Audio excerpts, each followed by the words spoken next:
Good morning, everyone, and thank you for joining us today. I'm Kathy Fitzmaurice from the Central Office, and I'll be your host for today's webinar, How to Sell. Sellers Think 10 Ways to Drive More Sales to Your Business.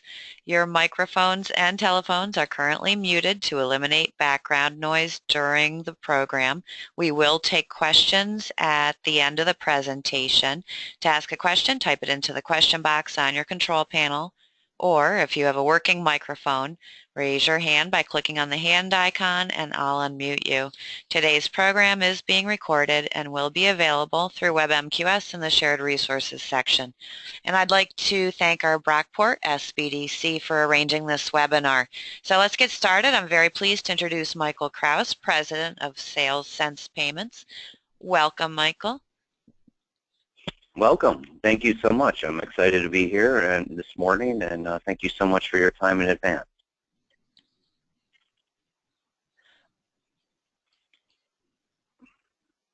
It's good to have you here, Michael, so you can go ahead and...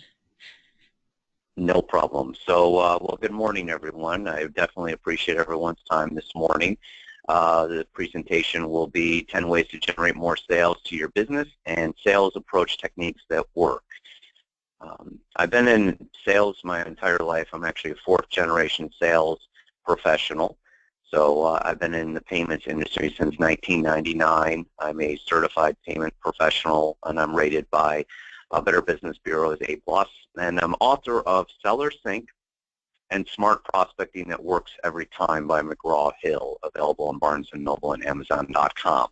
I'm also local here in Rochester, New York, been born and raised, and I'm part of the Democrat and Chronicle bloggers called the Next Pert section. So I love sales. We're all in sales. Some of us admit it. Some of us do not. Some of us escape from it. But whether or not you're engaging with your spouse or significant other or your children, you are always trying to sell something. And that there's certain techniques that I've worked on over the years. And how I've gotten these techniques is I've studied the best of the best. There is an algorithm for sales success. It's whether or not people want to follow the path or not. But sales can be the most rewarding profession in the world. I call it the last frontier. There's no other way that you can make uncapped income as well as provide great service and build lifelong relationships. And that's what today's people want. They want a lifelong relationship. People don't want the transactions as they might have in the past, or because people have gotten taken advantage of, and there's certain things that we need to understand about the psychology of sales to get into that. So throughout today's presentation, as previously mentioned, if you have questions, go ahead and put them in the chat box, and I'll be happy to answer them at the end of the presentation. This is myself and my brother.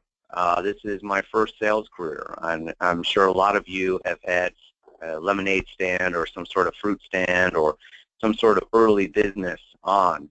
And I start with this slide because nothing's changed. Nothing has changed since this point in time. Sales has become a little bit more complicated with the inundation of people and their marketing, and they get 4,200 messages a day, the average person, whether it be subliminally through the television, radio, or texting, or email, or pop-up ads, and people are inundated. And as sales professionals, we have to figure out how to cut through. But I start with the lemonade story because I'm the taller one. My brother is sitting down. That's my brother Paul. This is in Arundequoit, New York. And we picked a busy street. We lived on Titus Avenue. Now, we could have put this on a dead-end street and probably had no success. But it's the first rule of business, right? Location, location, location. I feel a lot of times people forget that first rule, and maybe they'll have a cheaper rent or a cheaper lease somewhere, and it really does pay off to have the best location for your business to put a platform of success. Hey, Michael, I'm sorry Yes. to interrupt. I'm not seeing your slide. I see the cover with SBDC logo. How about now? Yep, there we go. All right, thank you. Sorry, everyone. No, I appreciate that. Thank you for bringing that to my attention. Okay, but you were obviously hearing me, so thank you. So I feel a lot of times, sometimes in business, we skip that location, and it really is important, especially helping out small business people like you all do, is to really take the time and get that location correct. Also, I was selling this product for 25 cents a glass. I still remember a gentleman pulled up in a Jeep, and he gave me $5. And I said to myself, he saw more value in my product than I did. I was selling it at 25 cents, and he wanted to give me $5. This is a question that we always have to go back to, especially as small business consultants, and say, how much are you selling the product for? Because maybe sometimes people are willing to pay a little bit more than they currently see value in. And that's really important. What you folks do out in the field helping small businesses get better is to really go through the pricing index with them. The other advantage here is pretty obvious, but I had zero cost. My mother and father are paying for the lemonade, so I had 100% profit, which is not the case in reality. But I guess what this slide means is, number one, is know your pricing. Number two, have a great location. And number three, really keep it simple. It's really important to keep things simple. I'm a big believer in simplicity. We do make things complicated, but just kind of remember the simplicity of a lemonade stand. Sometimes, and I'm just going to check, did you see the slide flip? Yes, we did. Okay, very good. So sometimes people in sales are a little aggressive. So, for example, if you were to walk up to a stranger on the middle of the street and said, give me $100, more than likely they would be put off and probably run away from you or be a stranger danger. And the point here is with this $100 slide is that sometimes it can't be too aggressive in our sales presentation. Again, people want a relationship. They want to be able to understand more about you, and it's called KLT, if you want to write that down, KLT. Know, like, and trust. There's 3 steps that need to be taken in all relationship selling, and that's, first of all, they need to know you. Maybe they heard of you on LinkedIn or Facebook or Twitter, or maybe they got a referral to you. But one of the things, too, is that you want to definitely make sure that they like you, be presentable, be professional all the time, and be prompt. And then T is trust. But the fastest way to T is a referral. We all know the power of referral, but most of the time, in fact, 85% of salespeople never ask for a referral. I've done a ton of coaching and a ton of ride-alongs in the past. I used to manage up to 30 salespeople, and I have to go out in the car, with them multiple times a year to help them and coach them. And 85% of them do never ask for a referral. So if there's another thing you can get out of this presentation, is ask for the referral at the end of the presentation. The people will give you that, but they won't give it to you until you ask. Whether you think you can or think you can't, you are right. Henry Ford. The mind is the most powerful tool that we have in selling. It can make or break you. 85% of salespeople have call reluctancy. In other words, that they don't want to pick up the phone, they have a fear of rejection, and it's very hard to manage. The way to get around that fear is to make the first call to a friend, a family member, and it'll put you in a good mood to make more calls. But a lot of times, salespeople fail because of themselves. They can't get through the bout of depression or call reluctancy, and they need to fight that battle. And it goes back to the 80-20 rule as well. 20% of the sales force will be producing 80% of the revenue. 80% of your sales force will be producing 20%. I did a tremendous amount of consulting in the past, and a lot of times the sales manager or owner of the company would say, go spend time with Bob. And I'm like, well, where's Bob on the quota? He goes, he's barely making it. I go, to be honest with you, I'd rather spend time with one of your top producers and get another 10% out of that. Because salespeople have a career less than the NFL. It's less than 2 years salespeople will last in the organization. So there is a tremendous amount of churn, and sometimes you can't save them all. But again, working with the top producers, then that's really where you can spend a little bit more time and resource in understanding what is working and what is not working out there. So again, your mind is your most powerful thing. The other famous quote from Henry Ford is, you can have any color you want as long as it's black. Well, that is not the case anymore. We have a tremendous amount of competition, and we're just all a Google away for someone finding a review, finding some other competitor, finding another opportunity. In 3 seconds, people can be on their way. So it's really important to have your sales presentation down and what you're going to be bringing to that meeting. There's a tremendous amount of free PR. A lot of times, people will go broke spending a lot in marketing and going out and doing radio and TV and billboards. Those are very, very, very expensive and also very hard to measure. So sometimes when I'm doing the consulting work, I'll just do grassroots efforts. And again, free PR is the most powerful thing.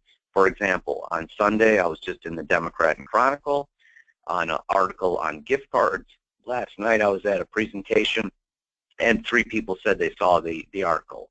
And to me, that's free PR. It doesn't cost me anything, but at the end of the day, people see it. So hold local events. The blog radio. I did a blog radio for a year, and it's literally called blog radio. So you can go out there and you can create your own radio show for free.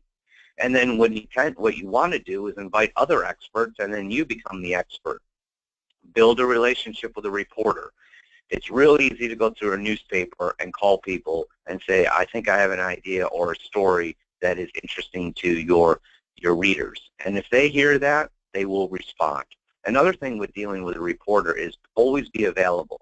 If you want to be the expert out there, make sure you're the first one that they think of and first one that when that call comes in they pick up, because a lot of times they're under a heavy deadline and they'll want to be able to respond quickly. And if they don't, then they go on to the next person in their Rolodex.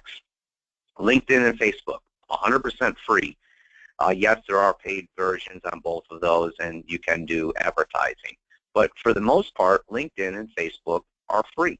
And filling out a profile only takes a few minutes to do. And it's a great thing to start building your referral sources. Be newsworthy on your blog. Blog is important. I see a lot of businesses spending a lot of money in pay-per-click, and all of them have pretty much said that it's been a waste of money. Google, I call the online gambling tool. You can really spend a lot of money quickly, and you get very little resource out of it.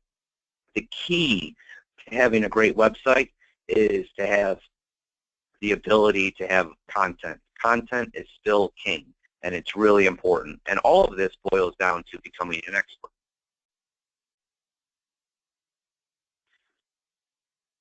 Promote your community involvement. This is one of the gaps that I feel small businesses don't do enough of. And again, everything becomes a story. Your blog entries, your Facebook ads, your Twitters, your Instagram, your Pinterest, all of those things become a story. And pictures are more powerful than words. By you putting out an image, I've done tests on my own. If I put out an image, I might get 1,000 views. If I put out just text, I might get 10. So the image is real powerful, and people buy people. I know that's a cliche statement, but it's very, very true. Leverage your social media, Twitter, Pinterest, and Instagram. Again, all of those things are free for you to set up for your customers and yourself. And again, more people that they see, more people that you like, it's kind of a snowball effect, and it'll really make a difference in your long-term sales strategy. When I go back, I had the opportunity to provide to attorneys for 4.5 years some service through a company called LexisNexis. And the number one response when we ask this question is, how do you grow your business? Referral. Of course, that's the ultimate goal. But the minute I get a referral from someone, I don't just take that as the gospel. I don't take that as 100%. What I instantly do, at least myself, is I Google. And then if you don't come up, you make yourself a little bit more obsolete. Networking. A lot of people network. They go to chamber events. Meetup is a great site. And Meetup, it can be used for a couple of things. Number one, if you have a common interest with someone, for example, I like sailing. If there's a sailing meetup, maybe I could start to go there, talk about sailing. Then people start to know me, they start to like me, and then they start to trust me. And then obviously opportunities come out of that group. But Meetup is a great way to, number one, be there around people that are curious about what you like and what they like. And then BNI is Business Networking International. That's a way to get out there. That's a paid group, but it can be very successful for the right types of businesses. Professional organizations, we're all involved in something like that. I'm involved in the ETA, which is a credit card industry-specific organization. There's tip clubs. I'm involved in 2 or 3 of those a week. And a tip club is basically we just get together, we share confidential information with each other. For example, who's closing, who's coming into business, who's going out of business, who's playing bankruptcy. And it's kind of a news of businesses in the area. There's new business areas. You can usually get a list from anywhere. Infofree.com has a new business list that you can subscribe to. And sometimes your local publications will put in new business. And these are leads or prospects for people to start a process of going after for a relationship. Your neighbors. I guarantee most people don't know what they do, what their neighbors do for a living. But sometimes there's opportunities there for you. Private clubs, you can join a country club or yacht clubs or any other sorts of clubs. And this is just a way to get out there within the community. Nonprofit and profit boards. That's another way to get out there. I will be cautious, though, with networking. I will cite Brian Tracy here. Networking can become not working.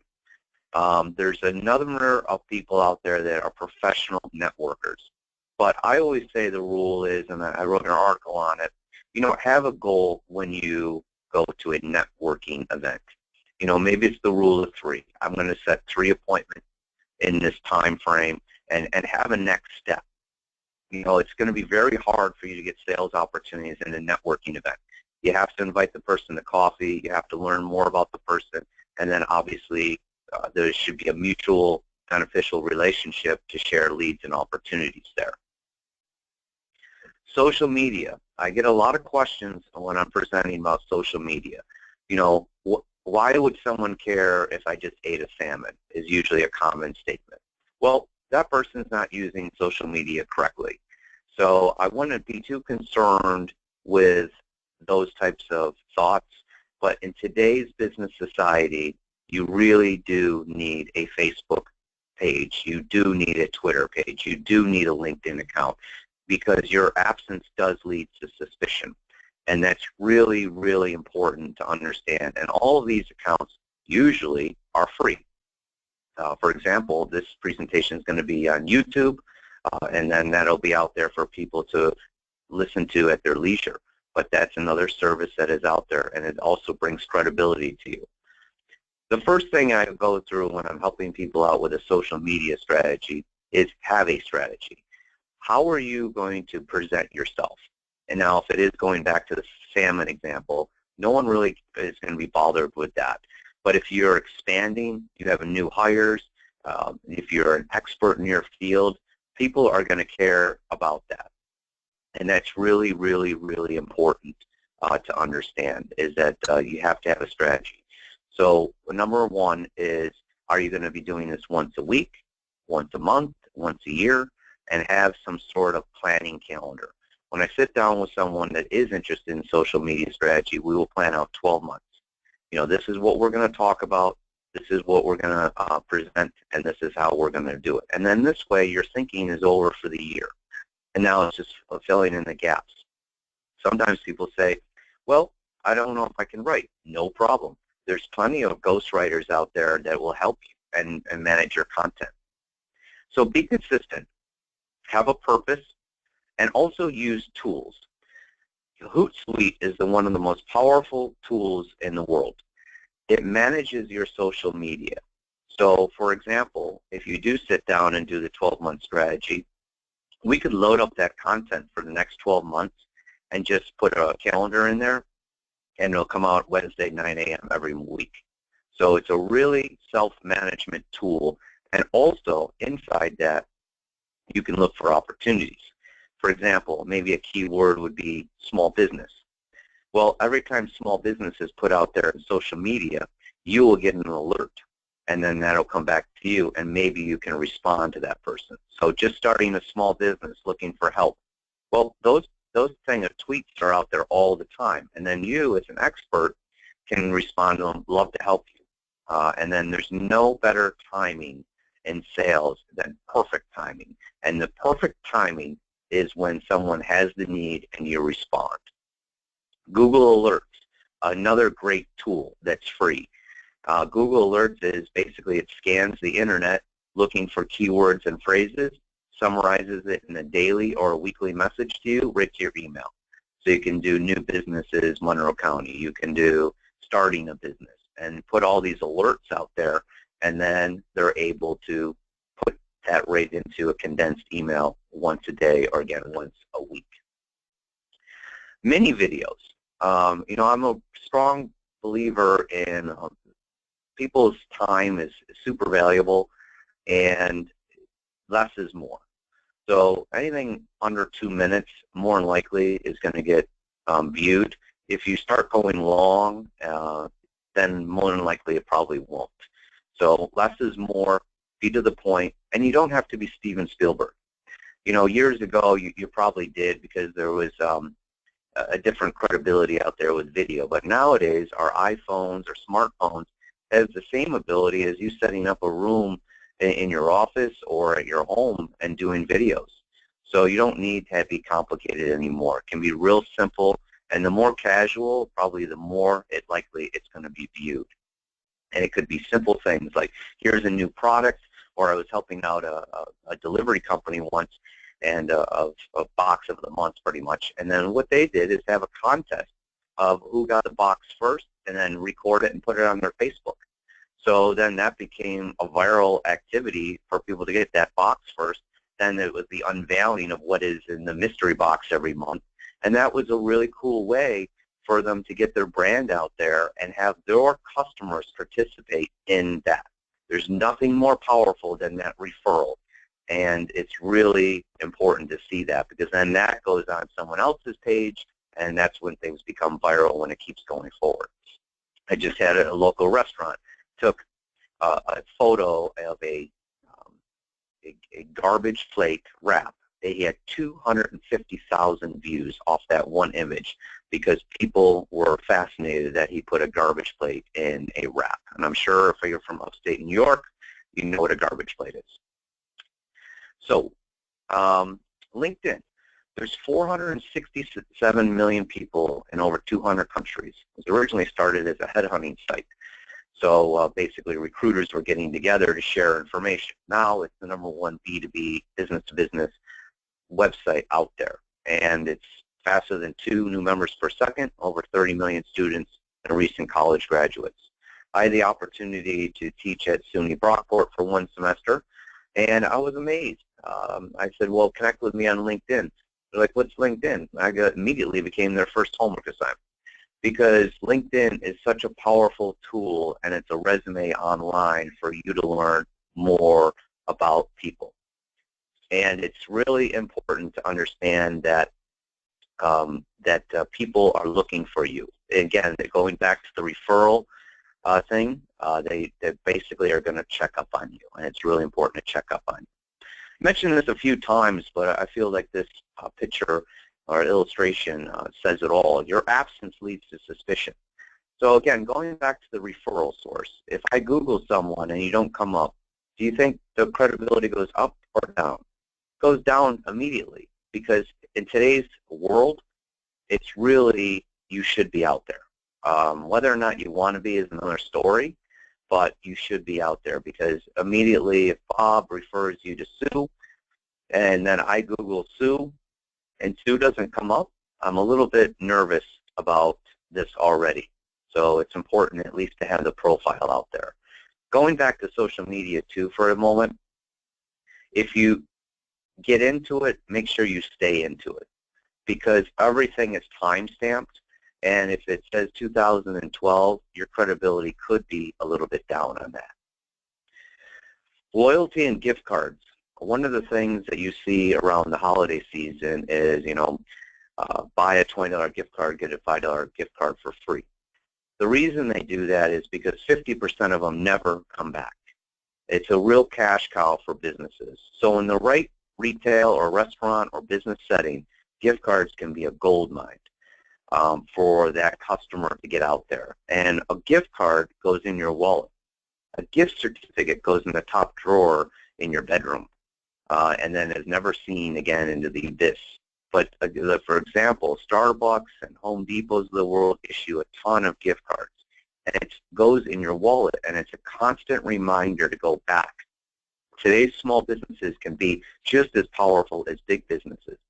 And that gift card is really, really, really a powerful tool. And you can give them away. You can load $5 on them. Come and have a coffee at me. If you're an auto mechanic, you can put $20 on it, free gift, free oil change. There's a lot of creative ways that you can drive gift cards. And again, it's unlimited branding for that small business. Give it away. If you want, put $5 on it. It's a business card. $10 free with every 50. You're going to see a lot of this holiday season. And the reason being is because 50% of them don't come back. Now, in New York State, they don't expire anymore, but that doesn't mean that they can't be around for 20 years. So, customer-friendly point of sale. Obviously, my background is in point of sale, and we all walk in and says, "Oh, no American Express, sales limits," all these things that might turn off people. The real thing is to accept everything and make payments a real easy way at the cash register. A lot of people are using Apple Pay. Mobile technology is here to stay. iPad technology is here to stay. And as you can see, when you're using your own credit card, you are becoming more involved in that transaction.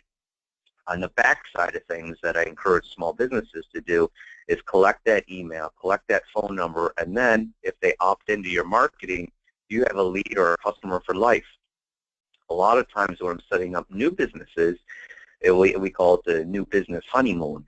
The first 3 months you're going to be jammed, you're going to love it, and you're going to think you're struck gold. Month 4 is a different story, and we all know this on the phone being small business consultants, is that it goes away. So if that small business starts collecting emails and phone numbers in the beginning and creates a great customer loyalty list, that person will be more successful, especially in the restaurant environment. My top 2 successful restaurants, one does birthdays, sends out a $10 gift card on their birthday, just an email. Actually, it's not even a gift card. It's super affordable. He has 65,000 emails on his list. Gets the $10 gift card out there. Guess what? No one comes by themselves. So they come and bring their family. They go, "I like it here," and they go there. The other place does chicken wings. You turn 40 years old, gives you free chicken wings. These things are super simple, plus you're timing it right around their birthday, and people care about their birthdays. It's a great marketing thing to have when you have a restaurant or retail environment, is to get their birthday, which the point of sale can keep forever, and then send them a coupon. It's really nice. Line busting is a new popular thing. There's been studies shown that if that person leaves, they more than likely never come back. So line busting is the ability just to take the point of sale and walk right over and start swiping cards. Today's point of sale is very, very intimate. If you want to Google later Amazon Go, they have a new grocery store. Basically, you walk in, it's all cell phone driven, and you walk out. It's all RFID, radio frequency identification, and you put things in your bag or your cart, and then you walk right out. You don't even have to check out anymore. So you just fill your own bag and then walk in, walk out. It's a fascinating technology. But again, today's point of sale can help a small business grow sales. Staying in touch. It's really critical for small businesses to stay in touch. MailChimp, last I checked, was 2,000 emails for free. So you can manage up to 2,000 people in your contact base.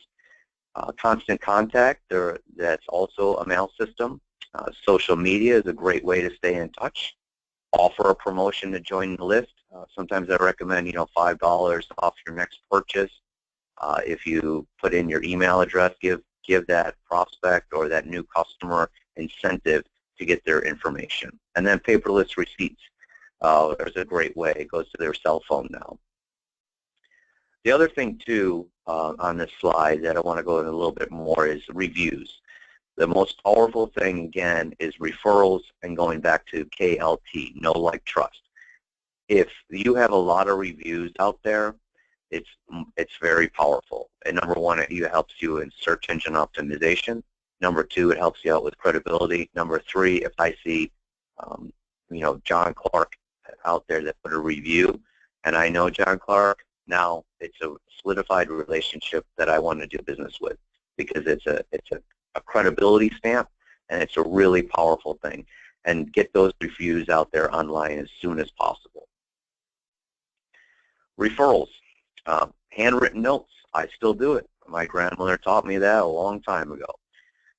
It's a personal thing. It takes a minute, and it's not that big of a deal. So handwritten notes are a way to go. You can all get stationery and send it out to your prospects and current customers, and it goes a long way. One time when I was selling into the C-level, CFOs, pretty big target and obviously very busy people, I sent it out to every single person in that company that I met that day. One of them was the office administrator. Next time I walked in there, my card was on her bulletin board, and it said Michael Krause. That was visible to all the executives that I was trying to get in front of, as well as my competition. So to me, a handwritten note is a forgotten art, but can be easily done. And the key to success is do what other people aren't doing. If they're not doing handwritten notes and you are, that makes a difference out there.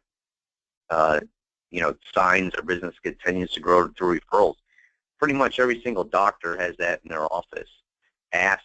I mentioned this earlier, 85% of people never ask. And then on the footer of some receipts, you can have come back Tuesday for a 10% discount, and that's a referral back to your business. So it's, again, the basics sometimes are forgotten. Website. You need to have a website. Even though people think they can get away with it nowadays, that's not true. You have to have it. It's equivalent to when someone asks you for a business card and you say, I don't have one. Again, credibility goes down. You can have a newsletter on there, blogs, social media widgets, sharing tools, RSS feed. These are all things that your website provider would understand. Contact form, make it easier. Make it easy to have a phone number. It's kind of funny. Sometimes when I go to a website, I can't find the phone number. It's a very, very, very basic concept, but make sure the phone is there. Have a video and be mobile friendly. It's called responsive site, because there's thousands of devices now out there, and your website needs to come up in a very clean fashion depending on the device that they're on.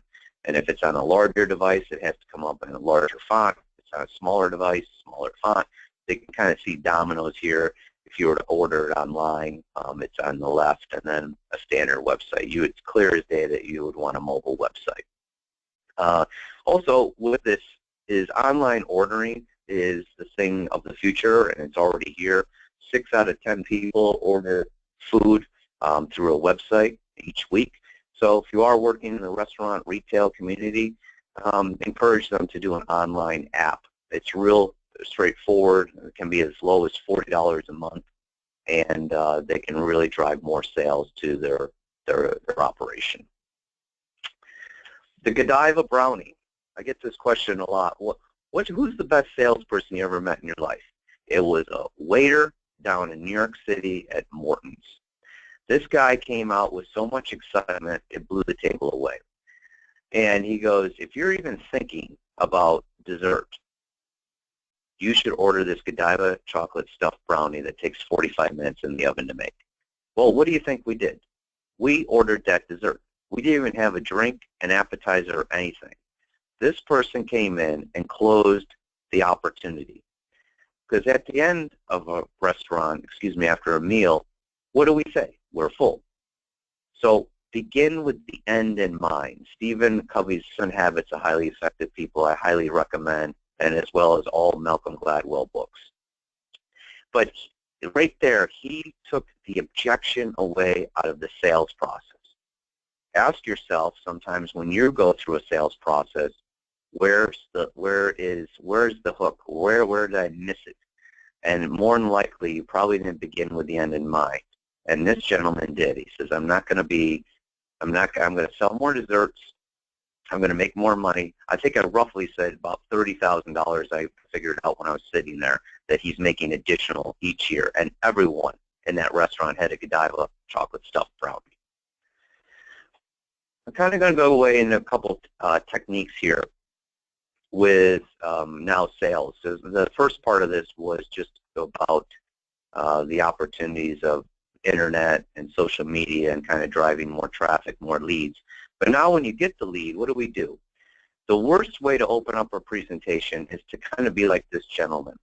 Is, not professionally dressed, obviously a cigarette or what have you here, not appropriate right this second. It's important to show up on time, be professional, be prepared, and be prompt is the 3 Ps that I've always kind of tried to instill in my sales team is professional, prepared, and prompt. You do those 3 Ps, it starts the relationship off in a strong foot. We've all been late. We've all been delayed. We all have issues. But when you're opening up a relationship, people look at that differently. Trust me on that one. I'm sure we've all had people that have been late, and it does start the relationship off on a negative foot. Ask thought-provoking questions. A lot of times people will go in there and wing a presentation. It's really not, you can't do that anymore. You have to have at least 5 to 6 questions or an intake sheet or some process that you're used to make things interesting. What is your strategic plan on this coming 2017? Ask something like that. Have an agenda. What's worked in 2016? What didn't work in 2016? I call that the optometrist. Better or worse? Better or worse? When I go get my glasses updated and my eyes checked, that's all he says. A better or worse? Better or worse? Better or worse? And those are the things that you can do as a consultant too. What worked? What didn't work? What can we do to make it better? Adapt to each prospect. My first chapter of Smart Prospecting that works every time, I go through a DISC. I'm sure a lot of you on the phone here today have taken a behavioral exam or an assessment, and it kind of shows you what kind of personality do you have. And if you haven't done that yet, I encourage you to do it. It's like $30. You can Google it, and they're all over the place. But this way, it identifies what type of person you are, and then what type of person that you are compatible with. Because one size does not fit all in personalities. One of my first hires was a gentleman named Pat. And Pat was a brilliant engineer that got into sales. Pat could only have success with other engineers. That eliminated a lot of his prospects because he was only able to have a conversation with other engineers. And I still remember Pat. He's a great guy. And he came into my office one day. He goes, I don't think sales is for me. And I'm like, Pat, you really tried hard here, and I applaud that. But, I'm going to have to agree. He couldn't adapt to other people. And sometimes in sales professionals I've dealt with, it's an awakening because they just, maybe they realize that they can only talk to one person. But as a sales professional, you have to kind of be a chameleon and adapt or mirror your prospect. You never listen to me. You only hear what you want to hear. Sure, I'll have a beer. This type of cartoon here is true because all of us on this phone, I can guarantee it, have not taken a professional listening class. And if you have, I applaud you. But we are told our whole lives, you're not listening, you're not listening. Well, the sad truth is, I don't think we've been trained correctly. And then we've all been told you have 2 ears and 1 mouth. That's true. And 80% of the time when you're in a conversation and you're a sales professional, they should be talking, your prospect or your customer, not you. And how do we keep a conversation going? Well, we have questions. And if you're prepared for the call, you'll never run out of questions. But it's important. And how we make sure that the other person knows we're listening, we take notes. We clarify, and then we return the conversation back to them. I call it the onion. You listen, you take notes, you ask questions, you clarify, you pause, you think, and you dig deep. We're all kind of superficial throughout the day. If you're walking down the hall and a colleague says, hey, how are you? Good. How are you? And then we move on. That's kind of just like the outside of the onion. For you to really get down into building a relationship, you have to strike a nerve or a chord in that person and make it more personal. The superficial conversation we do all day long, and that's never going to change. But if you want to build a real meaningful relationship, you have to, go out to the breakfast, go out to the lunch, have a cup of coffee, ask about their family, their friends, their life, and get to know people on a little bit more intimate level. And you do that by asking more questions. This slide took me years to understand when I put this together, but there are 4 critical elements in every sale to move them forward. The first one is, in the left corner here, is this person in pain, or are you going to have them be happier with your solution? In other words, is the pain enough to deal with to move to the next step? So number 1 is, have you identified pain? Number 2, do you have the decision maker? Do you have someone that's really going to make those decisions, or are you dealing with someone, and I still make the mistake, the person that thinks they're the decision maker? And one way to vet that out is to say, can you walk me through how you make decisions in this organization? That is an open-ended question, and then they will tell you exactly how they make decisions around here. Now, if they don't know how they make decisions, obviously you have your answer that you don't have the decision maker. But more than likely, they know how things are done. We need an RFP. We go to the board on Tuesdays at first of the month. Then it goes around. Sometimes we invite people in. Oh, sometimes can I get in on that? Yes. But asking how they make decisions is really important. And the third box is, do they have money? Is there a budget established? We have to have those resources available more than likely to have anything done in a sales project. And timing. What's the timing? What is it? Do you want it done in 6 months, a year? Because maybe my solution takes 6 months and you want it in 3. Well, that's a problem. I'm not saying it can't be done, but if I didn't ask that question early on in the sales process, more than likely I'm going to have a challenge. So again, pain or pleasure? Do you have the decision maker? Is there a budget established? And is there time frame? All these 4 boxes have to turn green. If they don't, more than likely you're going to be stuck in your sales process. So if you have some prospects that are on the line right now, or maybe wishy-washy, ask yourself, have you identified the pain? Have you had the right decision maker? Do they have the budget? And what's the timing? And if any of those are red, more than likely the sale is going to be stopped. The Wizard. We've all seen The Wizard of Oz. Everyone was scared of Oz. And turns out it was just a little guy behind a drape. So to get to the wizard, and this is in regards to objection handling, we're all afraid of the conflict sometimes that comes in a sales process. But by asking good questions or turning the ball back, you will pull the drape back and you will see the real Oz, or the wizard. So, for example, you could ask the question, how do you mean? Well, one of the questions that you could say is, for example, why do you ask? Tell me more, and compared to what? So if someone says, I don't know if we're going to be able to do this. How do you mean? Hey, tell me a little bit more about your background. Why do you ask? And then tell me more is my favorite. You can do that with anything. You can practice that later with your spouse or significant other. Tell me more is just perfect because it just keeps the person talking, and eventually they're going to tell you what's going on. And then compared to what, I always do with price. If someone says your price is too high, I always say compared to what? Compared to what? Are we apples to apples, apples to oranges? What are we at? And it's really important because 90% of sales professionals will offer a price concession without being asked. I do it all the time. Can you do any better? Sure, I'll take another 20% off. So I'm like, okay, thanks again. And then what do you think? Do you think I stop there? No. Like, how about 30? Because the minute you start discounting things, there's a couple things that happen from a psychology point of view. Number one is, why did you start at $1 and now you're going to sell it at 70 cents? That bothers me as a buyer. Number two is, I don't trust you because you didn't give me the best price up front. So when someone starts getting in a negotiation or things like that, I'll be like, yes, I can do better on the price. Which features do you not want? Well, I want it all. Well, then that's the price that fits.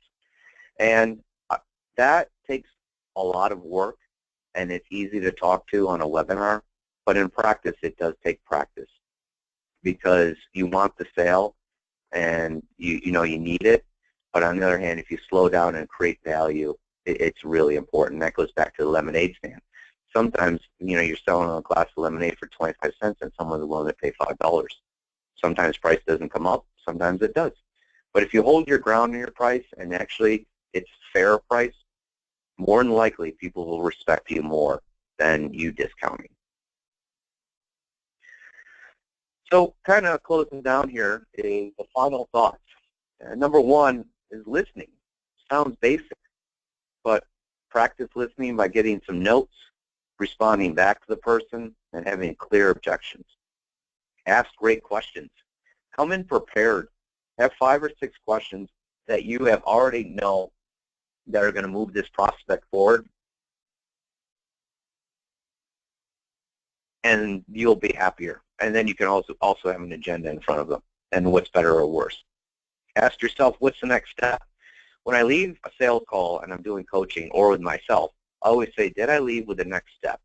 Because you, as a sales professional or a consultant, needs to drive the whole process. You know, there's a reason that people have greeters and people at retail stores. And what they're supposed to do, at least at Wegmans, is they take you to the product. They don't say aisle 3, go find it. They walk you to it. And the reason is the same for sales. You don't want to leave your prospect out there in the middle of the desert. You want to walk them to the product. A lot of things in life are free. You kind of need to find those. I worked very hard. It took me 4 years to publish this book. I sent out 600 letters. 3 were interested. I had over 60 proposals out there to publishing houses, and then 3 were interested, and it only takes 1, and I'm proud to say that it was picked up by McGraw-Hill, one of the best publishing houses in the world. But I did that through the same strategies that are in smart prospecting that works every time, and that is having the tenacity, having the scripts, having the process, thinking things through, and being there. I'm a big believer that you can do anything you want in life. You just have to find the right path. I love Albert Einstein. He's credited with this, doing the same thing over and over again and expecting different results. I think a lot of us sometimes are our own worst enemy, and it's important to rely on consultants like we have today and help your customer or your prospect find success, because they've reached out to you for a reason. They reached out to you for guidance. They reached out to you because they might have a dream or a goal, and it's important to get that person to really have success. And a lot of them are, you know, definition of insanity, doing the same thing over and over again. So that's one of the advantages of having a consultant, is that, you know, they give that honest feedback and help you get out of your own rut. I do appreciate everyone's time. I have carved out, you know, the 10 minutes at the end here for questions, and I'd love to take those now, and I hope you enjoyed the presentation. Thank you, Michael. Does anybody have any questions that they'd like to ask?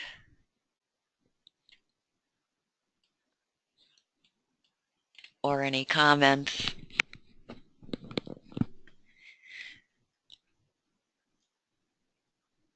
Are there any messages in the chat?